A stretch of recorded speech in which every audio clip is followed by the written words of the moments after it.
Այսօր ինչ է արդեն խոսալս չի գալիս, որովհետև այնքան թունդ էր ամեն բան, ինչ կարելի է սրանից հետո խոսալ։ Բայց վերջերս մի թեմայի շուրջ է խորում, ու մի մեջ մի հատ սենց մտքի հանդիպեցի կա, չէ, որ մտքերով տեղ ես գնում, եկե մի մտքի վրա պաուզա ես տալիս։ Այդ տենց մի հատ մտքի վրա սենց պաուզա տվեցի, ու մտքիս մեջ ես էի մտածում, որ երբեմն ինչ հետաքրքիր է, չէ, կան երևույթներ, իրավիճակներ, խնդրենք բոլորը նստեն, որ հանգիստ խոսենք, կան իրավիճակներ, որ մարդիկ մենք, օրինակ, պատկերացում եմ կազմում մի բանի մասին, ուղղակի իմ աչքով տեսնելով մի հատ երևույթ, պատկերացում եմ կազմում, ու չիմանալով այդ կոմոդ ինչի է այդ երևույթը տենց, իմ մեջ արդեն դատողություններ եմ անում, կարծիք եմ կազմում, ինչ որ եզրահանգումների եմ գալիս, ու շատ հնարավոր է, որ շատ սխալ կարծիքի եմ ես եղել, որովհետև ես չգիտեմ, թե ինչի է այդ մարդը այդպես վարվում, ինչից ելնելով է ինքը այդպես վարվում։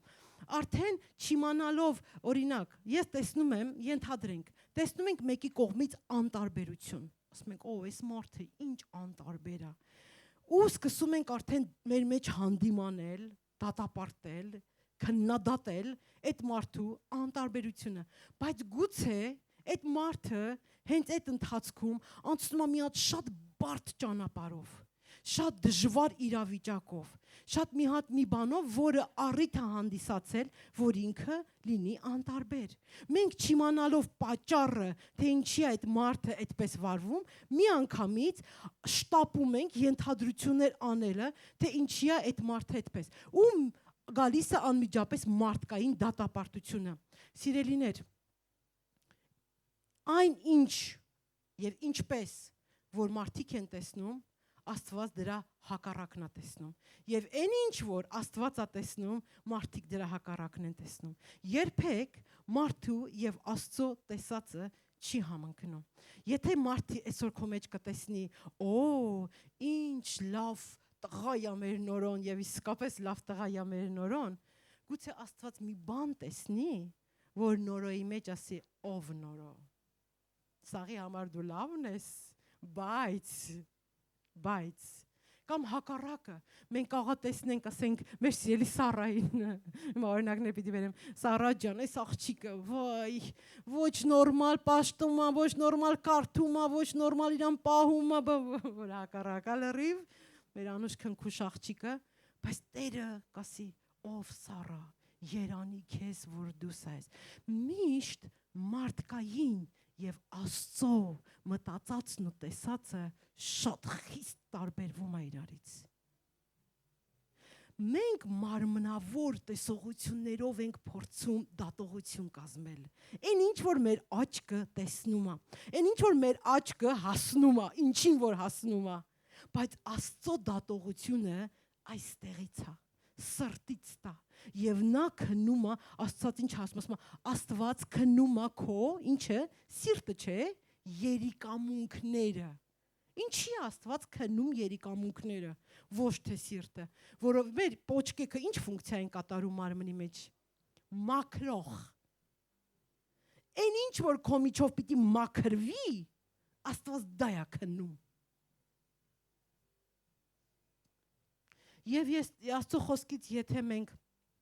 անդրադառնանք, գիտեք, հետո շատ Աստծո խոսքի պատմություններ կան, բայց միշտ դժվար է ստեղից այդ երկար պատմությունները կարդալ։ Վստահ եմ բոլորդ գիտեք, Սամարացի կինը։ Ով էր Սամարացի կինը։ Ընդհանրապես ուզում եմ մի քիչ պատմական բան ասեմ։ Ով էին Սամարացիները։ Երիտասարդներ, գիտեք ով էին Սամարացիները։ Հիմա քննություն եմ անցկացնելու Աստծո խոսքի գիտելիքների։ Սամարացիները ովքեր էին։ Սամարացիները նույն հրեաներն էին, բայց դեռ մեր թվակություն 700 տարի առաջ, երբ որ եկավ Սողոմոն թագավորությունը, այդտեղ իմ Սողոմոն աղբերս, իր տղեն այսինքն, մեծ հարկեր դրեց, շատ մեծ հարկեր դրեց, 12 ցեղեր էին Հակոբի որդիքը, գիտեք, ասեք 12 ցեղեր, 12 ցեղերից 10-ը ընդունեցին, այն երկուսը, ասեցին մենք չենք ուզում այդ հարկերը վճարենք, եւ իրենց մեջ առաջացան բաժանում 10 ցեղի եւ 2 ցեղի, ովքեր էին 2 ցեղերը, Հոդան որդին, որից ծնվեց Հիսուսը, եւ Բենյամինը։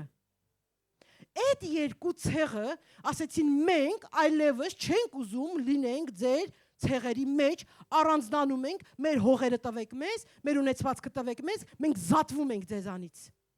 Ու իրանք կոչվեցին հուդայացիներ։ Իրանք ավելի ճիշտ էին պահում Աստծո խոսքը, Աստծո պաշտամունքը, Աստծո տաճարը Երուսաղեմ իրանցներ եւ այդտեղից ծնվեց ով Հուդայի ցեղից ով ծնվեց Հիսուսը։ Հիսուսը ծնվեց Հուդայի ցեղից։ Եվ դա Երուսաղեմն էր։ Այն 10 ցեղը նրանք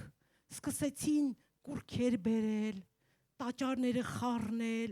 այլախառն ամուսնություններ անել, լծակիցներ եղան դիվային բաներին եւ շեղվեցին։ Ու այս հուդայացիք նրանք կոչվեցին սամարացիներ։ Սրանք կոչվեցին հուդայացիներ։ Ու այսինքն բաժանում եղավ 10 ցեղը դա Սամարյանա, 2 ցեղը դա Հուդանա։ Եվ տարիներ 700 տարի շարունակ այս երկու խմբի մեջ ատելությունն է, որովհետև իրանք չէին համարվում ճշմարիտ պաշտողներ։ Նրանք հուդայացիների համար համարվում են հերեկոսներ, այսինքն շեղվածներ։ Ինչի են պատմում նախաբանը։ Ու գիտեք ինչ, Բեթլեհեմից Երուսաղեմ գնալու համար ամենակարճ ճանապարհը Սամարիայի միջով գնալն էր, բայց չէին գնում, որովհետև վտանգ կար, որ ով որ նրանց տեսներ կսպաներ, նրան դետենը կսպաներ։ Հիմա իմ Հիսուսս սիրուն գնում է, մտնում է Սամարիայի մեջ եւ հանդիպում է մի հատ սամարացի կնոջը եւ սկսում է Աստծո խոսք քարոզել։ Եվ աշակերտները, երբ որ գալիս են տեսնում են, որ Աստծո խոսքը քարոզում, իրանց մեջ դատապարտում են Հիսուսին։ Դու Հիսուս, ո՞նց գնացիր այդ սամարացուն, այդ անարժանին, այդ անպիտանին Աստծո խոսքը, միթե դու չգիտես, որ դա սամարացի է, միթե դու չգիտես, որ դա ամբարիշտ է, միթե դու չգիտես, որ դա հարբեցող է, հիմա ես ասում եմ մեր ժամանակների երևույթներ, միթե դու չգիտես, որ դա պիղծ է, միթե դու չգիտես, որ դա շնացող է, միանգամից եկավ աշակերտների կողմից դատապարտությունը, օ Հիսուս, եթե դու Աստծո որդի ես, ո՞նց ես գնում Սամարիա, մի հատ է սամարացի կնոջը կողքը նստում եւ Աստծո խոսք կարդում, չէ որ նա շեղվածի մեկն է։ Բայց Հիսուսը ինչ ասեց, եկել է հունձքը հավաքելու, բավական է խաղաղ սամարացի, հուդայացի եւ Աստծո գործը պիտի արվի։ Նայեք, մարդկային աչքերը տեսնում են մի կնոջը, ով արժանի չի, որ Աստծո խոսք լսի,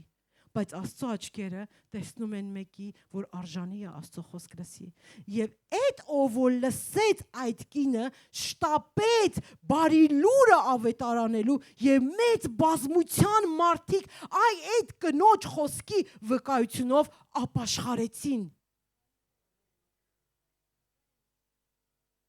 Հիմա որն է ճիշտը, բռնենք մեր մարդկային ճշմարտությունը եւ ասենք, «Էս արժանի չի, ես սրան Աստծո խոսք խոսամ, էս ամբարիշտի աշխարհի մեղավորն է էսի, թող գնա իրան արժանի պատիժը կարի դժոխքում»։ Բայց Հիսուսը հենց այդ մարդուն ասում է, «Ստոպ, ես իր համար ծրագիր ունեմ»։ Այն ինչ որ մարդու համար ոչնչացված է, Աստծո համար դեստորակետ կա։ Ամեն։ Նայենք երկրորդ դեպքը։ Էլի շատ իմ սիրելի դեպքերից մեկը։ Գիտենք բոլորս Դավիթի պատմությունը, չէ՞։ Երբ որ ինքը Գողիաթին հաղթեց, ինչ արեց։ Ասում եմ,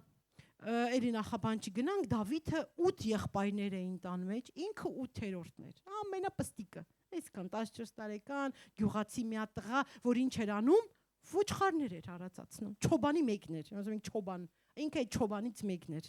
Բայց շատ անուշ տղա պատասխանատվությամբ հոր ոչխարները պահում էր, ամեն ինչ տեղը տեղին։ Հիմա մի հատ հալածանք եկավ այս Իսրայել ազգի վրա,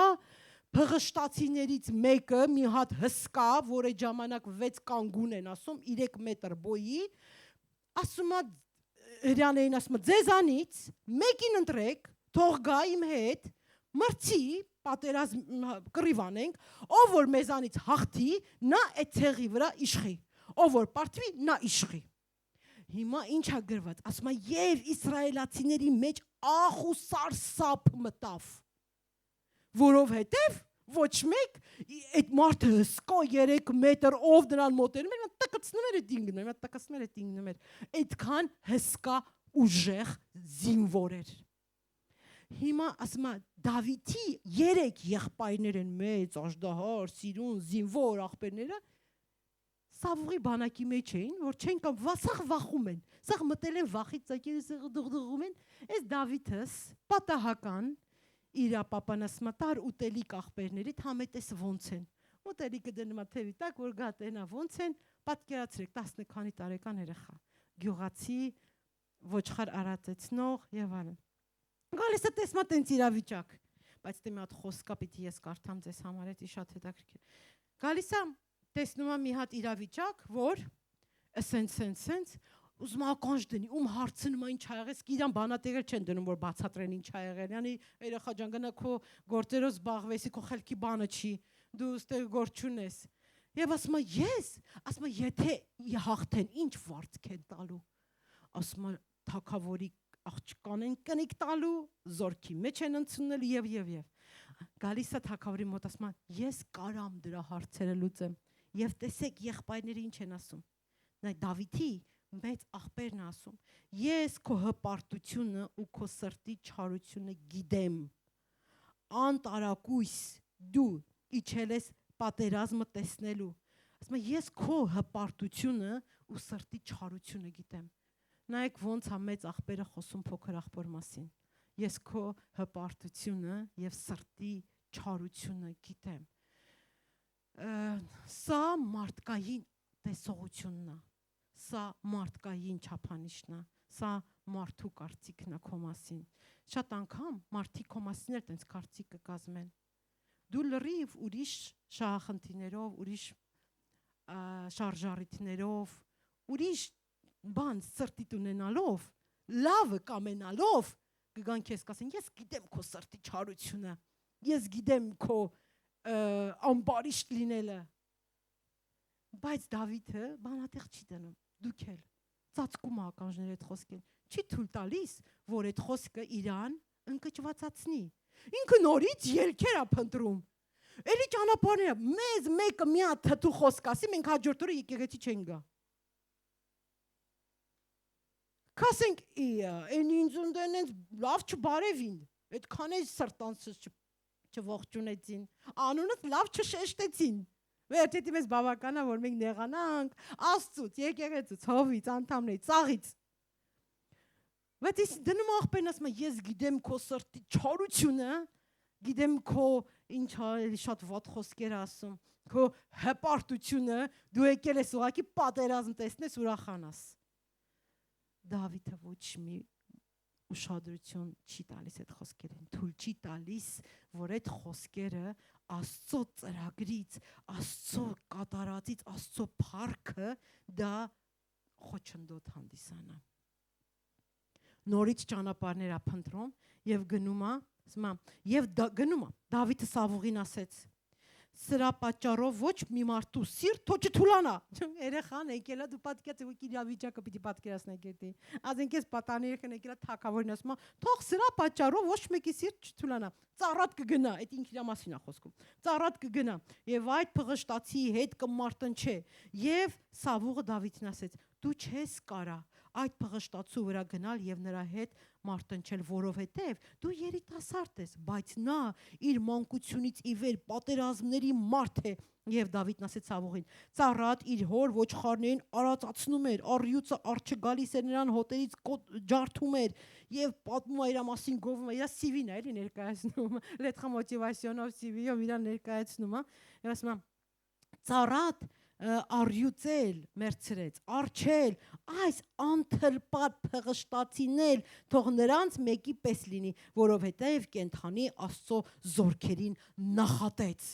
Դավիթը չկենտրոնացավ իր կարողության, իր ֆիզիկական տվյալների, իր ունեցած-չունեցածի վրա։ Նա կենտրոնացավ Աստծո թասիբը բարձր պահելու համար։ Նրա մեջ այդ եռանդը Աստծո անունի հանդեպ այնքան զորավոր էր, որ նա չնայած իր ֆիզիկական տվյալներին, իր կարողությանը, իր հնարավորությանը, նա թույլ չտվեց, որ այդ երևույթները իր մտքի մեջ կասկածի տեղիք տա, որ նա հանկարծ պարտվի։ Ամեն ինչը գալիս է մեր մտքի մտածելակերպից։ Մեր միտքը, եթե ես ֆիքսեմ, եթե այդ ժամանակ հիմա ես կենտրոնանամ իմ ունեցած, չունեցած, իմ կարողած ու չկարողած, իմ հնարավորություն ունեցած, վերջ, մենք պարտված ենք։ Գիտեք, Դավիթը չասեց Սավուղին, այո դու ճիշտ ես, ես երիտասարդ եմ, այո դու ճիշտ ես, նա զորավոր է, այո դու ճիշտ ես, նա մանկուց պատերազմել է, ես չեմ պատերազմել, ես երբեք պատերազմի դաշտում չեմ եղել, ես միշտ գառների հետ սարերի վրա եմ արածել։ Նա չասեց դու ճիշտ ես, բայց իրականում դա այդպես էր։ Բայց Դավիթը թույլ չտվեց, որ իր կենտրոնացումը ֆիքսի այդ չլիներնելու վրա, այլ ասեց՝ մի րոպե, ինքը Աստծո թասիբին է կպե, մենք պիտի Աստծո թասիբը պաշտպանենք։ Սա է կարևոր։ Ես ով ինչ ունեմ, չունեմ, դա կարևոր չի։ Ես Աստծո թասիբը պիտի պաշտպանեմ։ Այս նախանձախնդրությունը Աստծո անվան հանդեպ այնքան զորավոր էր, որ դա եղավ նրա զորությունը։ Երբ որ մենք մեր մտքերի մեջ թույլ ենք տալիս Թշնամին մեր աչքը մցնի, մեր ունեցած, չունեցած, մեր հնարավորություններ եղած, չեղած, մեր կարողությունների չափ ու սահմանը, մենք արդեն պարտվեցինք։ Ոչ թե մենք պետքա ֆիքսվենք դրանց վրա, այլ ասենք ստոպ։ Աստծո թասիբին կպան այդ անթլպատ փղշտացին, ով եղավ, որ մեր Աստծո անունը նախատի։ Նա ով եղավ, որ հանկարծ ասի, սա բասա չէր հավատացյալներին, բասա չէ, ով եղավ դա։ Եվ այդ Աստծո թասիբը նրան հանգիստ չտվեց։ Եվ Դավիթը ասեց. Եհովան, որ առյուծի արջը ձեռքիցս ազատեց, այս փղշտացի ձեռքից էլ կազատի։ Եվ Սավուղը Դավիթից ասեց. գնա եւ Տերը քեզ հետ լինի։ Եվ Սավուղ իր հանդերձն պատմությունը սենց է, որ հանում է Սավուղ իր հանդերձներն է հագցնում, իր զենքերն է տալիս, եւ Դավիթն ասում է՝ ստոպ, ես քո զենքերով չեմ կարա։ Ինձ պետք չի քո զենքերը, հույսը իմ քո զինվորի զենքերը չի, որովհետև իր մտածելակերպը ի սկզբանե էր, որ ասեցի, նա չֆիքսվեց իր ունեցած չունեցածի վրա, այսինքն լագիչներ շարունակությունը ես քո զենքերով չեմ պատերազմելու։ Եթե ես վերցրեցի քո ձեռքից զենքը, նշանակում է ես ինձ դասում եմ այն պատերազմի զինվորի դաշտին, բայց ես այդ տրամաբանությունով չեմ գալիս քո դեմ, ես չեմ վերցնում քո զենքերը, ես քո զենքերով չեմ խաղում, ես քո խաղաքարտերով չեմ խաղում, ես քո մտածածով չեմ շարժվում, ինձ տվեք մի հատ քար, մի հատ պարսատիկ, վերջ։ Որովհետև իմ հույսը ոչ զենքի մեջ է, իմ հույսը ոչ իմ պատերազմական փորձառության մեջ է, իմ հույսը ոչ իմ ունեցած չունեցած վայենի զինվորական տվյալների մեջ է, իմ հույսը որևիցե տենց բաների մեջ չի, իմ հույսը ամենակարող Աստծո մեջ է, եւ մի քարն էլ ինձ հերիք է, որ ես դրան տապալեմ։ Դա ծիծաղելի է Աստծուն չճանաչող մարդկանց համար, բայց դա ուրախություն է Աստծո համար, որովհետև Տերն ասում է, այս սա է իմ զինվորը, սա է, որ իր հույսը դրել է իմ անունի վրա է, սա է, որ չի դնում իր հույսը թշնամու զենքերի վրա, թշնամու զորապնդումների վրա, թշնամու ինչ որ չափանիշների վրա, այլ այս պարզ, ճշմարիտ, հավատքով մարդը իր ամբողջ հույսը դրել է միայն իմ անվան վրա։ Այս սա կհաղթի դրան։ Եվ Դավիթը սեն սիրուն քարը ֆրցնում, ասում է դու իմ վրա գալիս ես զորքերով, ես քո վրա գալիս եմ, իմ Տեր Հիսուս, իմ ամենակարող զորած անունով ու քարը տդկ։ Քարը մի անգամից մտնում է ճակատի մեջ։ Եվ այդ 3 մետրանոց հսկա զինվորը, որ ոչ մեկ չէր, մի անգամից մահանում է։ Ու ստեղ այս Սավուղի բանակը պատրաստ չէր այս հաղթությանը, ասում մի անգամից վրա տվին, հարձակվեցին փղշտացիների վրա, գնացին, կոտորեցին, գրավեցին, իրանցով արին, պարիսպներ շինեցին։ Եվ Դավիթ ասում կտրեց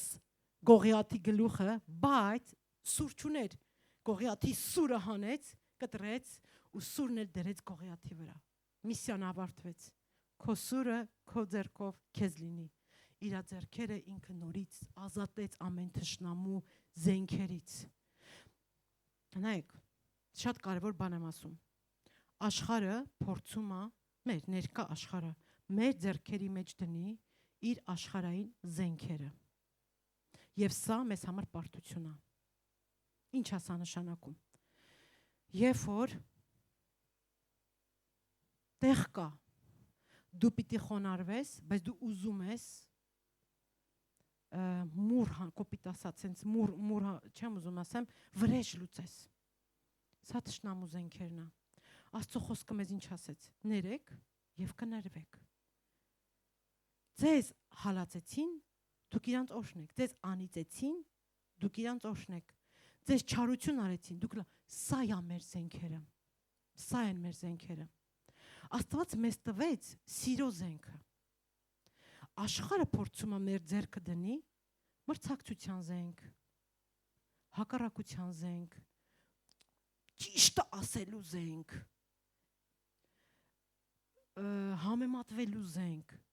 եւ սրանք մեզ տանում են կործանումների։ Հիսուսը մեզ երբ որ եկավ, ինքը ճանապարհը ապրեց եւ ինքը այս պատերազմը պատերազմեց, ինքը այդ զենքերից որևիցե մեկից չօգտվեց։ Իրան խփում էին, ինքը օրհնում էր։ Իր երեսին թքում էին, ինքը շարունակում էր գործը։ Իրան հայհոյում էին, ինքը շարունակում էր քարոզելը։ Տերը Հիսուսը երկրի վրա ապրելու ժամանակ որևիցե մի անգամ թույլ չտվեց, որ աշխարհի զենքերով ինքը հաղթի իր պատերազմը։ Ինքը լինելով ամենակարող Աստված, որ կարար մի խոսքով այդ ամբողջ իր հալածողներից այդ մի ճտիկով վերացներ, բայց ինքը թույլ չտվեց։ Ինքը պատերազմեց իր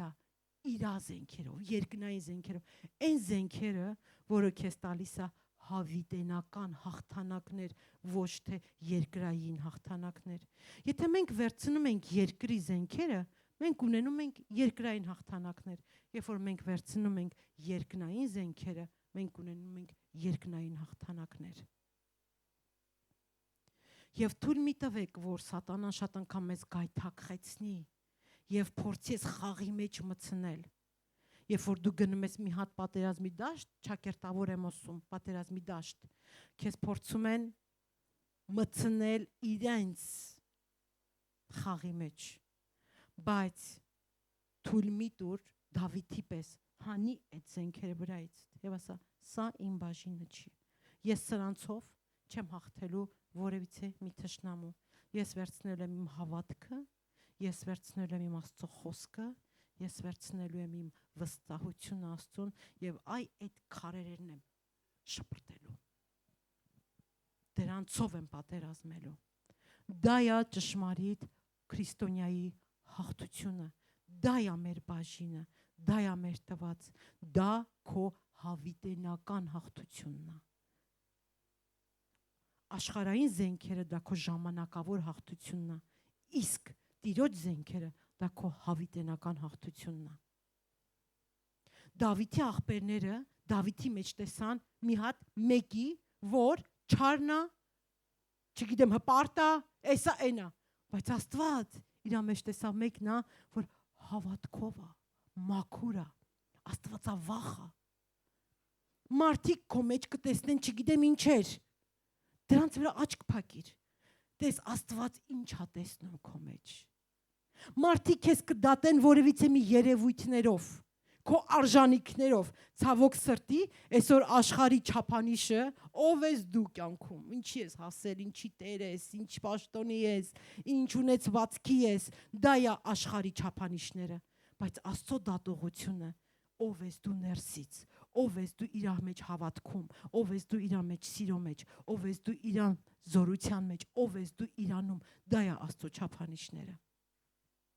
Եվ թույլ չտանք, որ մարդկային դատողությունները մեզ սահմանափակեն Աստծո մեծ գործերից, որովհետև Դավիթի միջև Գողիաթին պատերազմելը կանգառներ կար։ Մի կանգառը դա այն էր, որ աղբերի իրա վրա անեց խոսած։ Մի կանգառը այն էր, որ Սավուղն ասեց դու պատանի ես, ախր դու հուսահատության խոսքեր էր։ Մի կանգառը այն էր, որ իրան զենքեր հագցրին։ Մեր ամբողջ քրիստոնեական կյանքը նման կանգառներից է բաղկացած, որ ամեն կանգառում թշնամին փորձում է իր ձևերով քեզ առաջնորդի, եւ ամեն կանգառում դու պիտի կարողանաս ասես ոչ, ստոպ, ես Աստծո ճանապարհը գիտեմ, ես Աստծուն հավատալ գիտեմ, ես գիտեմ Աստված ով է իմ կյանքում, երբ որ ես նրան վստահում եմ, ես գիտեմ, որ Աստված ինձ երբեք չի ամաչեցնի, ես գիտեմ, որ 1000 անգամ էլ ընկնեմ, Աստված ինձ կբարձրացնի, ես գիտեմ, եթե հիմա ես Աստծո համար այս բանից հրաժարվեմ, Աստված ինձ առավելով կօրհնի։ Սրանք են մեր այդ կանգառների պատասխանը։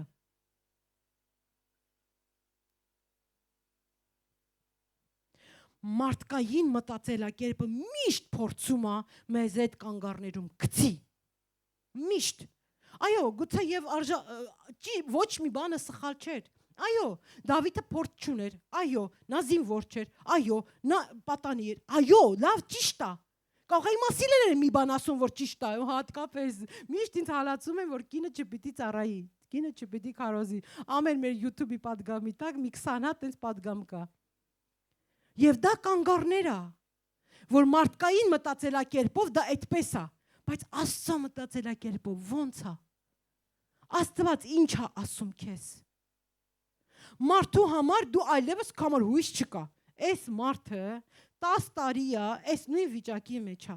Իր համար այլևս հույս չկա։ Բայց Աստված ինչ է ասում քեզ։ Մարդկային կանգառները, դրանք մեր կյանքը ստոպ տվող են։ Իսկ այդ կանգառներում քո ճիշտ վերաբերվելը քո կյանքի ստարտ տվողներն են։ Եվ նույն այս երևույթը ճիշտ հակառակը կա։ Երբ որ մեկը շատ մեզ ըստ մեզ, Երանի սրա Տիրոջը։ Այս ինչ լավ աղոթող է, այս ինչ լավ պաշտամունք անող է, այս ինչ լավ Աստծո խոսքը իմացող է, Աստված կգա այնպես բան կհանդիմանի հենց այդ մարդու մեջ, որ երբեք չես մտածի։ Օրինակ այն հարուստ պատանին Աստվածաշնչից չէ, որ ինքը եկավ Հիսուսն ասեց ինչ անեմ, որ երկնքի արքայությունը մտնեմ, ասեց պատվիրանները պահի, ասեց պահում եմ, մանկուց ի վեր, պահում եմ, ու թվարկեց, որ պահում է։ Հիսուսը չարարկեց, չասեց չես պահում, պահում էր։ Ու պատկերացրեք հարուստ մի փաստ, պատվիրանները պահող երկրորդ փաստ, շատ աշխարհային միջավայրում շատ ընդունված մեկը, շատ հեղինակավոր մեկը, ով որ մեկը աստվածային աստվածապաշտության մեջ օրինակելի էր եւ բացի այդ գործունեության մեջ հաջողված էր, հարուստ էր։ Ես եկեք բան չանենք, տենց իրականում դա նշանակություն ունի։ Օրինակ ես հիշում եմ Երևան, որ հələ ստեղ մի քիչ էտի թույլ է, բայց Հայաստան մի քիչ էտի շատ ուժեղ է։ Այդ խավային տարբերությունները, չէ՞։ Մեկը որ կայացած է, հարուստ է, բանա, ինչ իրավիճակ է այդ մարդու կողքը, մեկը որ ոչ մի բան է, ինչ իրավիճակ է այդ մարդու կողքը, եւ ընդ այդ կոնտրաստը շատ երևացող է։ Ու ես հիշում եմ, որ եկեղեցիներում մեր եկեղեցում կա այն մարդիկ, որ գեներալ ունեին ապաշխարած, ինքը իսկապես գեներալ էր։ Ու ինքը գալիս էր եկեղեցի, ուզես դու աստվում ես, ոչ թե ազդում, այլ մարդը իր կեցությամբ, իր պաշտոնով, իր բանով կշիռ ունի, ազդեցություն ունի։ Ու դու ուզես հարգում ես այդ կշիռը։ Ու ինքը կա, չէ, մի բան կա, որ հասել այդտեղ, դու հարգում ես, որ այդ մարդը եկել է գեներալի կոչումի է հասել եւ այդ կոչման մեջ Տիրոջն է ընդունել։ Ու այդ կոչման մեջ Տիրոջը ծառայում է, ու այդ մարդը մեր եկեղեցում ինքը հարուրապետ էր, այսինքն ծառայող մարդ էր, եկեղեցում էր ծառայող մարդ։ Դու անկախ քեզանից արդեն այդ մարդու հանդեպ հարգանք ես, չէ, դրսևորում։ Հիմա այս sense մեկը ուզում փոխաբերական անցկացնել, որ հասկանաք, միշտ Աստվածաշունչը կարդալուց մի տողեր կարդացեք, փորձեք մտնեք այդ պատմության մեջ, որ հասկանաք ամբողջ պատկերը։ Հիմա տենց մեկը եկել է Հիսուսին ասում է ուզում է եւ մտածում է այսա կգա Հիսուսին կաս ինչ անեմ երկնքի արքայություն Հիսուսը կասի ու վալա երկնքի արքայությունը համեցի գնա Հենց Հիսուսը ասեց գնա ունեցվածքը ծախի ու արի իմ հետևից կպավ մի տեղ կպավ որտեղ դեռ Աստծունը չէր ըստ մարդկային աշկերի վաու այսինքն քրիստոնյա կուզեմ լինեմ ըստ Աստծո ստոպ մի բան կա տեղ որ դա քեզ չի թողելու դու մտնես երկնքի արքայություն իսկ այդ մարդը չի փրկվելու սաղ պատվիրանները պահելով հանդերձ ինքը չի փրկվելու բայց մեզ թվում է թե մենք մի երկու հալելույա ասեցինք ու ամեն կարդացինք ու տերունական աղոթք իմացանք փրկվելու ենք փրկությունը շնորհքով է դրա մասին չի խոսքը բայց Հիսուսը կպավ այդ իր ունեցվածքին ճիշտ է ասես չէ ասեց ինչ ունեն ինչ անեն որ երկնքի արքայություն մտնեմ ասեց գնա ունեցվածքը ծախի դու աղքատն ասես շատ տրտմեց ու հետ գնաց ու Հիսուսը տեղ այդ հրճակումը արեց որ այնքան դժվար է լինելու որ հարուստը մտնի երկնքի արքայություն ասեց ուխտը ասեղի ծակով ավելի հեշտ կմտնի քան հարուստը երկնքի արքայություն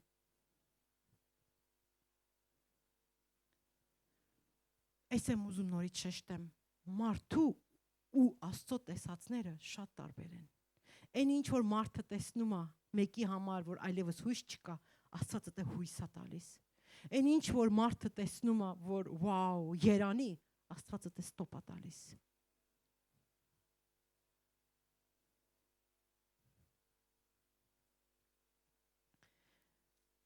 Հաջորդ էլի հետաքրքիր էլի պատմությունն է, շատ չեմ երկարացնի, մի պատմություն եմ ասում, պատմությունը հետաքրքիր է, չէ՞։ Ես միշտ սիրում եմ պատմություններով խոսալ։ Զաքեոս մի հատ թագավոր կար հրյաների մեջ։ Ինքը ամենա Դավիթից հետո ամենա հաջողված թագավորն էր։ 40 համարյա 50 տարի թագավորեց, ընտիր, վերականգնեց տաճարը բերեց տիրոջ պաշտամունքը, իր ազգի համար քաղաքը պատերը բարձրացեց թշնամուց, հեղինակությունը բարձրացեց ամբողջ թշնամիների մեջ Իսրայել ազգի, հիանալի թագավորություն արեց։ Ինքը գովելի թագավոր էր, Զաքեոս թագավորը, 4-րդ թագավորը։ Գնացեք, կարդացեք երիտասարդներ։ Մի հատ հետաքրքիր պատմություն է լինում իր կյանքում։ Եսայիա մարգարեն գալիս է Զաքեոսին ասում է Զաքեոս ջան, վերջ դու հիվանդանում այդ մարդը, ասում է դու հիվանդացար, Տերը քո կյանքը քեզանից վերցնում է, վերջ, սա քո կյանքի վերջն է։ Եվ ասում է Զաքարյան շատ տրտմեց, Աստծուն խնդրեց, աղաչեց, Եսայիանը խնդրում եմ, ես դեռ ուզում եմ ապրեմ, ես դեռ անելիք ունեմ եւ Տերը անմիջապես Եսայիային խոսք տվեց, ասեց գնա ասա, կյանքը շարունակում եմ եւս քանի տարով երիտասարդներ 15 մի հատ իմացող ունենք դու կմտնես երկնքի արքայություն 15 տարով եւս քո կյանքը շարունակում եմ եւ Զաքարիայի կյանքը երկարեց 15 տարով եւ երբ որ Զաքարիաս լավացավ ինչ եղավ Բաբիլոնի թագավորները որոնք որ թշնամի էին հիշեք թշնամի էին եկան որպեսզի այցելություն անեն իրան տեսակցություն անեն օ դու լավացել ես եկել ենք տեսակցություն Զաքարիաս ինչ անում նա մեծ սխալ է թույլ տալիս բռնում է տանում է իր ամբողջ ունեցվածքը հարստությունը ոսկիները խունկերը զենքերը պաշտպանությունները ինչ ուներ ցույց է տալիս Բաբիլոնի թագավորին Անմիջապես Եսայիա մարգարեն գալիս ասում է «Էդ ով եկավ քո մոտ» ասում է Բաբիլոնի թագավորը «Ինչ արեցիր» ասում է «Ինչ ունեի ցույց տվեցի» ասում է «Այդ դրա համար քո երեխեքը Բաբիլոնի տանը ծառա են լինելու մինչև հիմա ինչ որ Իսրայել ազգը ձեռքա բերե Բաբիլոնը գալու է ձեռքիցը վերցնելու է գողանալու է քանդելու է տաճարը ու քո երեխեքն իրան եւ այդպես Իսրայել ազգը ընկնում է Բաբիլոնի ձեռքի մեջ գերության մեջ մինչև գերությունից ազատվելը 500 տարի ավել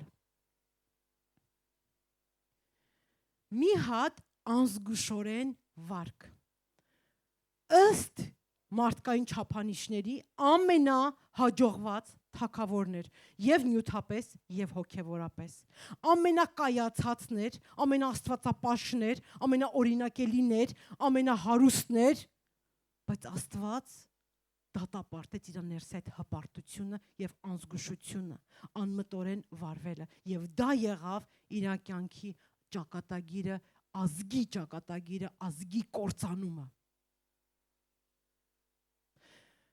Շատ զգուշ լինենք մեր վարվածողության մեջ։ Միշտ Աստված նայում է քո ներսինին։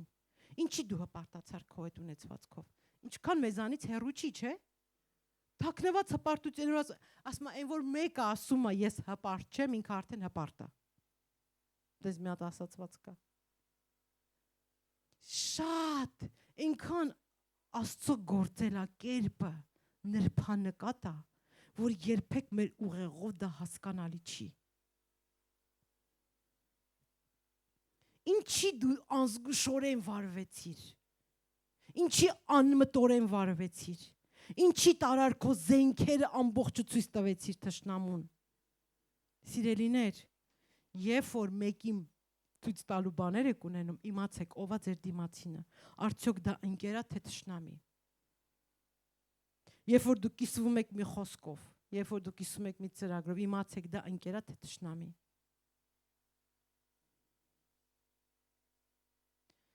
Ով է մեզ այսօր նվագել Լիանը, ուզես չուզես դու Լիանը։ Եվ մի հատված էլ արդեն ամփոփում եմ,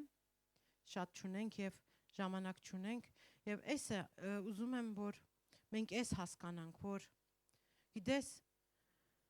որտեղ որ մարդիկ քո համար վերջակետ են դրել, Աստվածը տես ստորակետ է դնում, եւ որտեղ որ մարդիկ քո համար ստորակետ են դնում, զգուշ եղի Աստված դե վերջակետ չդնի։ Այս գուշավորությունը մենք պետք է շատ լուրջ ունենանք։ Գիտեք, սա աստվածավախություն է։ Ես շատ եմ սիրում այս երկյուղը։ Ինչի։ Ինչ եմ սիրում երկյուղը։ Երկյուղ հասկանում եք բառը ինչ է։ Երբ որ վախում ենք Աստծուց, բայց չենք վախում սենց, այլ այդ ակնածանքը, այդ սերը, այդ վաու, հանկարծ ես չտրտմեցնեմ իրան։ Հանկարծ չտխրեցնեմ իրան, դա է երկյուղը։ Այնքան ես դու սիրում մեկի, որ չես ուզում հանկարծ այդ մեկը քո պատճառով վատ լինի իրան, դա է երկյուղը։ Եվ ինչի եմ սիրում ես երկյուղը շատ,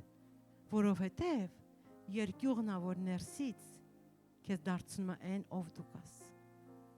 Ես արտակնապես շատ բան կարամ ցույց տամ ձեզ, բայց երկյուղն է, որ ինձ ներսից մենակ Աստծուն է տեսանելի դարձնում։ Արտակնապես դուք տեսնում եք այն, ինչ որ դուք տեսնում եք, բայց ներքնապես միայն Աստված է տեսնում։ Եվ միայն իմ երկյուղը մենակ ինձ կամ սուրբ կպահի կամ ոչ, կամ արդար կպահի կամ ոչ։ Կարող է մի բան քեզանից թաքցնեմ, բայց ես Աստծուց դա չեմ կարող թաքցնեմ։ Եվ մենակ իմ երկյուղն է, որ ընենց է անում, որ ես դա կարիք չլինի Աստծուց թաքցնեմ։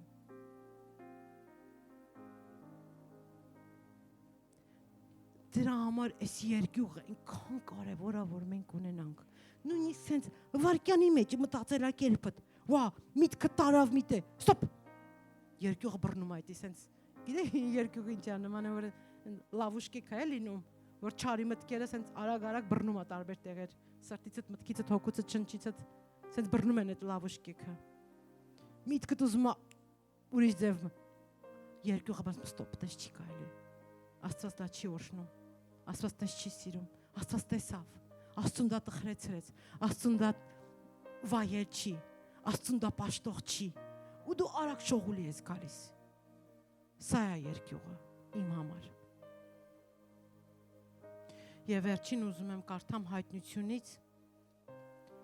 երկրորդ գլխից, երբ որ Տերը 7 եկեղեցիներին հանդիմանում է տարբեր բաների համար, բայց այս մի բանը շատ այս առաջի եկեղեցին Եփեսոսին, եւ որ ինքը գալիս է եւ քննում է, ինչպես մենք ենք քնվելու, երբ որ գնանք երկնքի, մի մեր դոսիեն դրվելու է հրեշտակների միջոցով Տիրոջ առաջ, բացվելու է մեր դոսիեն ու տկ գալու է եւ լավը եւ վատը։ Եվ սա փրկության համարցին չի մենակ խոսք, կարող ես փրկված եմ, բայց մեկ է մեր դոսիեն քնվելու է։ Եվ ինչ է ասում Աստծո հրեշտակը Եփեսոսի եկեղեցուն։ Գիտեմ քո գործերը եւ քո աշխատությունը եւ քո համբերությունը եւ որ չարերին չես կարողանում համբերել եւ փորձեցիր նրանց որ առաքյալ են ձևանում եւ չեն եւ գտար որ սուտ են եւ նեղությունները կրեցիր եւ համբերություն ունես եւ իմ անունի համար աշխատեցիր եւ չթուլացար։ Պատկերացեք մեր եկեղեցին հանկարծ սենց գովի։ Վաու, մենք գտնենք դարի the best church of the year։ Ամենալավ դարի եկեղեցին, որ սենց մեր մասին խոսվի։ Գիտեմ քո գործերը, քո աշխատությունը, քո համբերությունը, չարին չես կարողանում համբերել։ Որ փորձեցիր նրանց, որ առաքյալ են, բռնեցիր, այսինքն սուտ առաքյալներին, եւ չեն եւ գտար որ սուտ են, նեղություններ կրեցիր, համբերություն ունես, իմ անունի համար աշխատեցիր ու չթուլացար։ Մենք Երանի, մենք տենց եկեղեցի լինենք, որ մեր մասին տենց խոսվի, տենց գրվի, ամեն։ Բայց Հիսուս ասում, բայց քեզ դեմ մի բան ունեմ։ Այսքանի մեջ իմ դեմ բան ունես, այսքանի մեջ կարելի է բան ունենալ, ասում որ քո առաջին սերը թողել ես։ Ոնց կարելի է այս սենց զորավոր եկեղեցում մեջ սերը թողված լինի, որովհետև դարել է կրոն, որովհետև կրոնը դա կենթանի չի, կրոնի մեջ չկա հարաբերություն, կրոնի մեջ չկա սեր, կրոնի մեջ չկա Աստված, կա միայն երևույթներ, կա միայն գիտություն, կա միայն շատ բան, բայց չկա սիրո փող հարաբերություն, ասում դու քո առաջին սերը թողել ես, արդ, հիշիր, որտեղից վայր ընկար, զղջա և առաջին գործերն արա, ապա թե ոչ կգամ շուտով, քեզ մոտ, և քո ճրագակալը կշարժեմ իր տեղից, եթե չափաշխարես, բայց ազբան ունես, որ Նիկողոսյանների գործերին ատում ես, որոնք ես էլ եմ ատում, ով որական ջունի թող լսե ինչ որ հոգին ասում է եկեղեցիներին, ով որ հաղթում է, նրան կյանքի ծառից ուտել կտամ եւ որ Աստծո դրախտի մեջ է։ Ամեն ինչի մեջ, ինչ որ մենք անենք, եթե այդտեղ չլինի մեր սերը Աստծո հանդեպ, ամեն բան զուր է։ Ամեն բան զուր է, երբ որ մենք չենք ունենում այդ առաջին սերը։ Ինչ է առաջին սերը։ Հիմա անդադ նորոյն եմ նայում, նորա ջան, տոչկել եմ քեզ։ Դու թազա սիրահարված, նորապսակ, նորաթուխ ընտանիք եք, ու կունենաք առաջին սեր։ Առաջին սերը, դա այն սիրահարված վիճակն է, այն որ սիրտը թրթռում է, թիթեռնիկներ է դուրս գալու ուղեղից, այն որ անդադ ուզում ես, հանդիպես, կարոտում ես, չես տեսնում, այն որ արդեն դեռ սովորական չի ամեն ինչ, դեռ միևնույն չի ամեն ինչ, դեռ այս բարերը հələ չկա, առաջին սերը, այդ ակնածանքն, այդ փափագն է, չէ՞։ Հա, դեցա անցավ էդի, դեցա։ Ասում էդի ես դու թողել, հիշի, ու նույնը հարաբերությունների մեջ զույգերի, սիրելիներ, երբ որ ամեն ինչը արդեն դառնում է այտենց երկրորդական, իմիջայլոց, կենցաղային, դե հիմա ընկել են կրակը պիտի քաշենք, ուզենք չուզենք, այտենց մի վիճակ, դա ուրախություն չի հարաբերությունների համար, դա ուրախություն չի ընտանիքի համար, դա կյանք չկա այդ ընտանիքում, երբ որ չկա այդ ամեն օր նորոգող սերը, ամեն օր զոհաբերվող սերը, ամեն օր ներող սերը,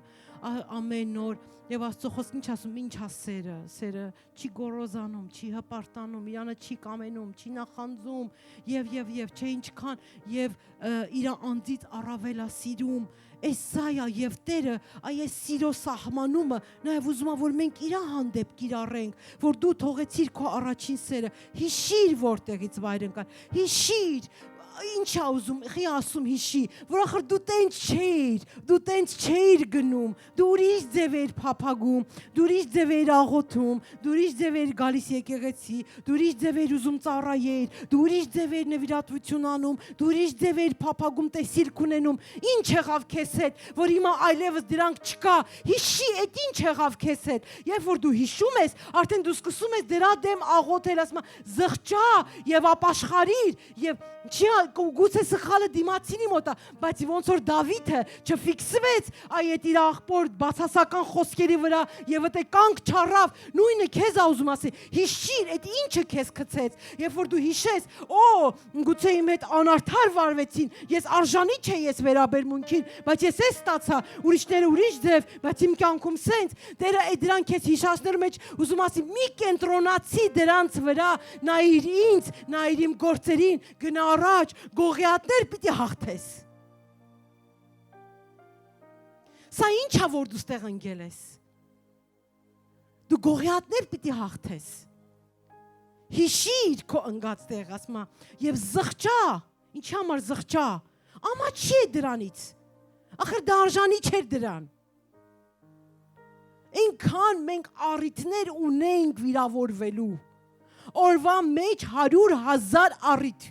Մեր երեխեքից, մեր ամուսիններից, մեր կնոջից, մեր ծնողներից, մեր ընկերներից, մեր անդամներից, ամեն օր դու ունես 100-ավոր առիթ։ Բայց ասում մի կենտրոնացի դրանց վրա։ Անցի, դու երեխա չես դրանց վրա կենտրոնանաս։ Դու իմ զինվորն ես, դու գործ ունես անելու, դու գողիաթներ պիտի հաղթես, այդ ինչ է այդ խոսքերի վրա կենտրոնացել ես, այդ երևույթների վրա կենտրոնացել ես, այդ մանր-մունր աշխարհային խաղերի վրա կենտրոնացել ես, դու իմ հետ գործ ունես, ես քեզ գողիաթների վրա հաղթանակներ եմ տալու, հիշիր այդ առաջին սերդ, շարունակիր քո եռանդովը ծառայելը, շարունակիր քո եռանդովը պաշտելը, քո պաշտամունքը։ Վեր կաց լույսավորվիր, Տիրոջ լույսը քեզ վրա ծագել է։ Թույլ մի տուր թշնամու որևիցե խավար, մարդկային որևիցե խավար, խոսքի միջոցով որևիցե խավար, վերաբերմունքի միջոցով որևիցե մի խավար, քո լույսը գողանա քեզանից։ Եկեք կանգնենք ոտքի, անկեղծ ամեն մեկս մեր հոգու մեջ, մեր սրտի մեջ, Սա անհատական մի հատ, ոնց ասեմ,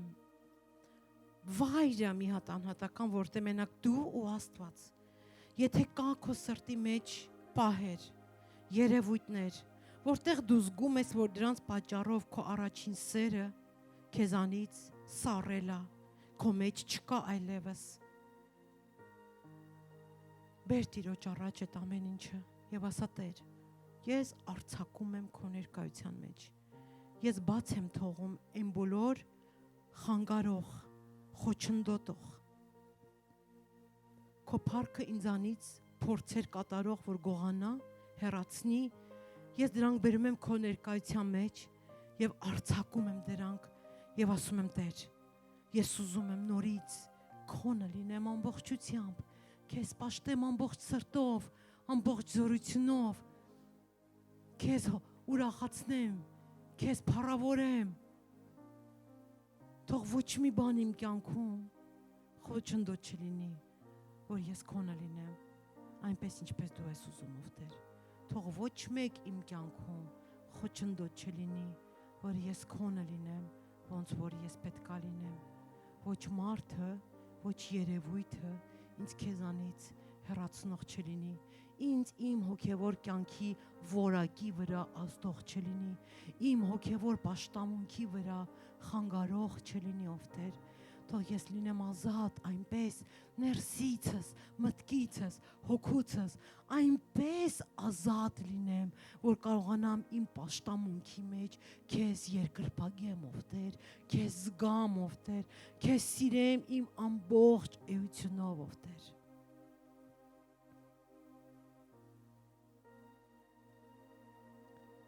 Շնորհակալ եմ քեզանից, որ դու այդ Աստվածն ես, նորոգող, կառուցող, հույս տվող, ով Տեր։ Եվ եթե մի բան դու մեր մեջ հանդիմանում ես, սիրելի Սուրբ Հոգի, խնդրում եմ քեզ, բացարա մեր միտքը, որ մենք հասկանանք, մեր կամքը, որ մենք ընդունենք։ Եթե մի բան կա, որ դու ուզում ես իմ մեջ փոխվես,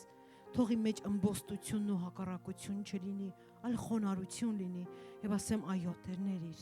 օգնիր, որ զղջամ, օգնիր, որ ապաշխարեմ, օգնիր, որ փոխվի սա իմ կյանքի մեջ։ Ես չեմ ուզում քեզ որևիցե մի բանով տրտմեցնեմ, ով Տեր, այլ ուզում եմ ամբողջ էությունով քեզ պաշտեմ։ Փառքես Տեր։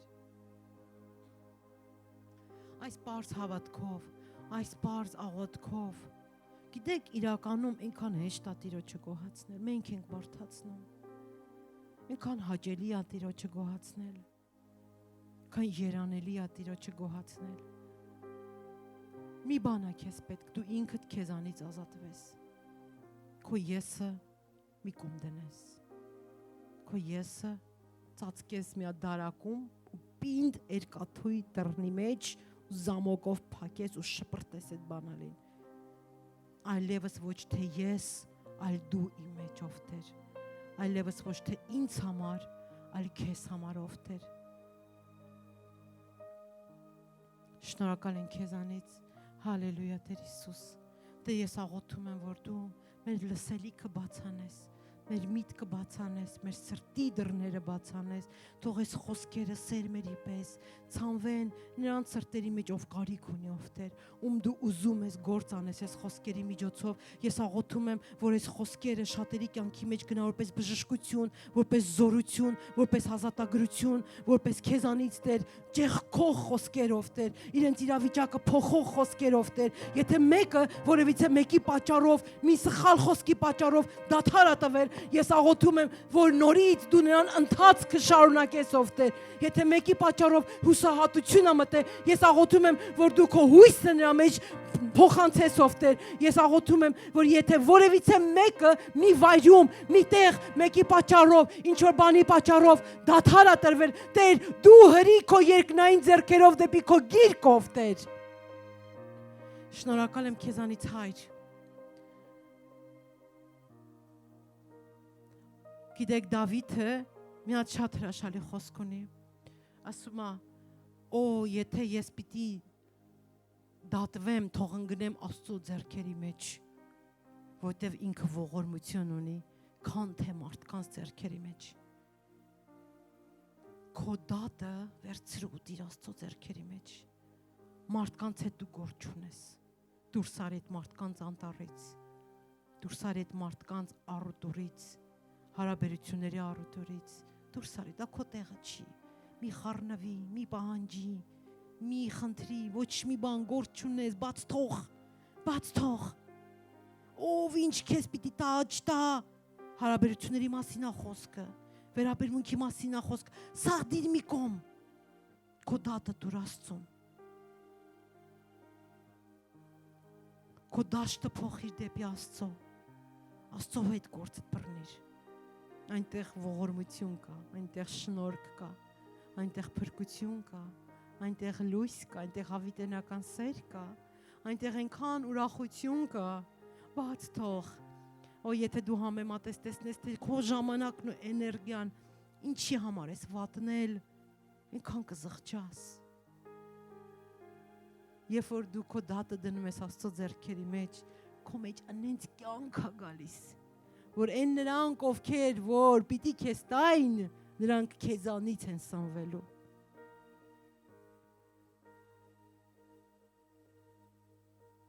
Տեր, բացարա մեր այս մտքի հասկացողությունը, որ մենք հասկանանք, որ մեր գործը քեզ հետ է, մեր դատը քեզ հետ է, Մեր ամբողջ սպասումը քեզանից է։ Շնորհակալ ենք Տեր։ Հալելույա, փառք քեզ Տեր։ Ամեն։